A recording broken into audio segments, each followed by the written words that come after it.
नमस्कार. आज आपण एका खूप सुंदर गोष्टीबद्दल बोलणार आहोत, प्रेमाची चव. अच्छा, कधी विचार केलाय का की एखाद्या मस्त जेवणामध्ये, एकदम परफेक्ट जेवणामध्ये असं काय असतं? कोणता सिक्रेट इन्ग्रेडियंट असतो जो ते जेवण अविस्मरणीय बनवतो? हाच प्रश्न आपल्याला आजच्या कथेच्या अगदी मुळाशी घेऊन जाणार आहे. तर आपली गोष्ट सुरू होते एका राजापासून, जो एका मोठ्या कोड्यात अडकला होता. त्याच्या राजदरबारामध्ये काहीतरी असं घडत होतं जे कुणालाच कळत नव्हतं. तर झालं असं की राजासमोर एक मोठी विचित्र समस्या उभी राहिली होती. तो काय करायचा? संतांना एकदम शाही, सुगंधी तांदळाचं जेवण द्यायचा. पण गंमत म्हणजे ते संत ते जेवण खायचेच नाहीत. उलट ते अन्न घेऊन आपल्या मित्रांकडे जायचे आणि तिथे त्यांच्या सेवकांनी आणलेलं साधंसुधं पण प्रेमानं दिलेलं अन्न खायचे. आता राजा तो पार गोंधळून गेला. त्याला कळेना की अरे, मी एवढं सगळं करतोय, पण माझी उदारता का नाकारली जातीये? आणि हेच कोडं सोडवण्यासाठी तो शेवटी थेट गुरूंकडेच गेला. आणि तिथे राजाला त्याच्या प्रश्नाचं खरं उत्तर मिळालं. गुरु त्याला अगदी सोप्या शब्दात समजवतात, महाराज ऐका, प्रेमाच्या चवीसारखी दुसरी कोणतीही चव या जगात नाही. जे अन्न प्रेमाशिवाय दिलं जातं ना, त्याला काहीच मोल नसतं.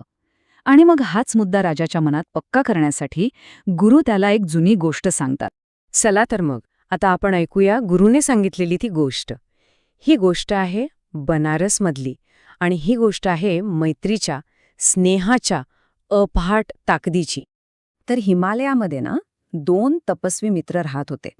एकाचं नाव केशव, तो मोठा होता, आणि दुसऱ्याचं नाव कप, तो लहान.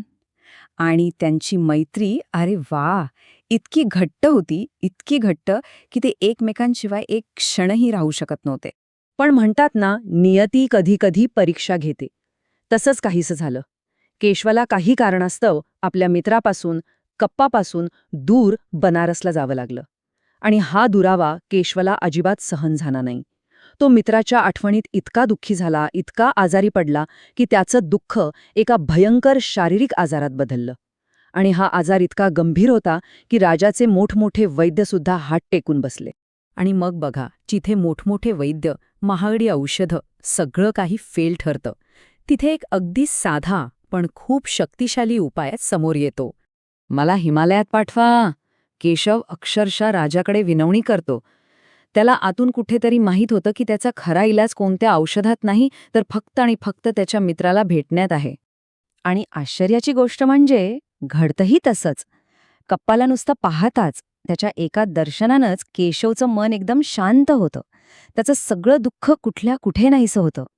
बघा, मैत्रीच्या आणि सोबतीच्या ताकदीचा किती जबरदस्त आणि त्वरित परिणाम. आता हा फरक बघा किती मोठा आहे.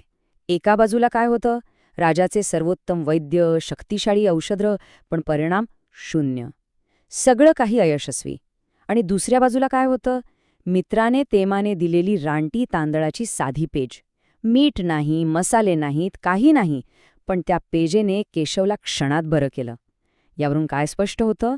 की खरी काळजी, खरा उपचार वस्तूंमध्ये नसतो, तो असतो देणाऱ्याच्या भावनेमध्ये.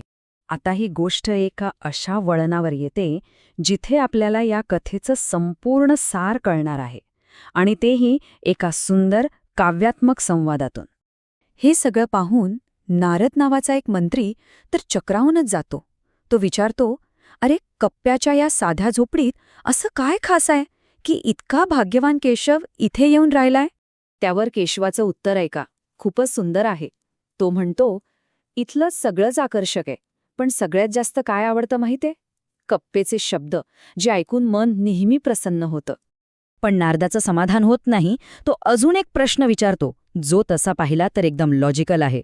तो म्हणतो, अरे, तू तर राजदरबारात मांसाच्या चविष्ट मसाल्यांसोबत उत्तम भात खाल्ला आहेस, मग त्यानंतर हे असं बेचव साधं अन्न तुला कसं काय गोड लागतंय? आणि या प्रश्नावर केशव जे उत्तर देतो तेच या संपूर्ण कथेचं सार आहे, या कथेचं हृदय आहे. तो म्हणतो, अन्न साधं असो किंवा शाही, ते कमी असो किंवा भरपूर, पण जर त्या जीवनाला प्रेमाचा आशीर्वाद लाभला असेल तर प्रेम हाच जगातला सर्वोत्तम मसाला ठरतो. तर ही होती गोष्ट. आता गोष्ट संपल्यानंतर गुरु पुन्हा वर्तमानात येतात आणि ह्या गोष्टीचा संबंध थेट राजाच्या त्या मूळच्या कोढ्याशी कसा जोडतात ते पाहूया.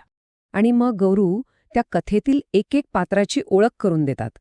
ते सांगतात की त्या गोष्टीतला राजा म्हणजे आनंद होता, मंत्री नारद म्हणजे सारीपुत्त होता आणि तो आजारी तपस्वी केशव म्हणजे बकब्रह्म होता.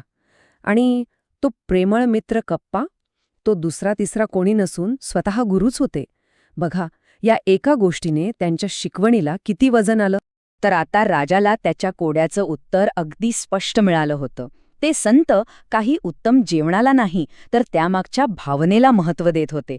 त्यांना फक्त अन्न नको होतं, त्यांना ती आपुलकी हवी होती, तो स्नेह हवा होता, जो त्यांना त्यांच्या मित्रांकडून मिळत होता. आणि जाता जाता एक विचार सोडून जातो. फक्त जेवणापुरतंच नाही, तर आपल्या आयुष्यात आणखी अशा कोणत्या गोष्टी आहेत जिथे ही प्रेमाची चव म्हणजे त्यामागची भावना सगळ्यात जास्त महत्त्वाची ठरते. नक्की विचार करण्यासारखा प्रश्न आहे, नाही का?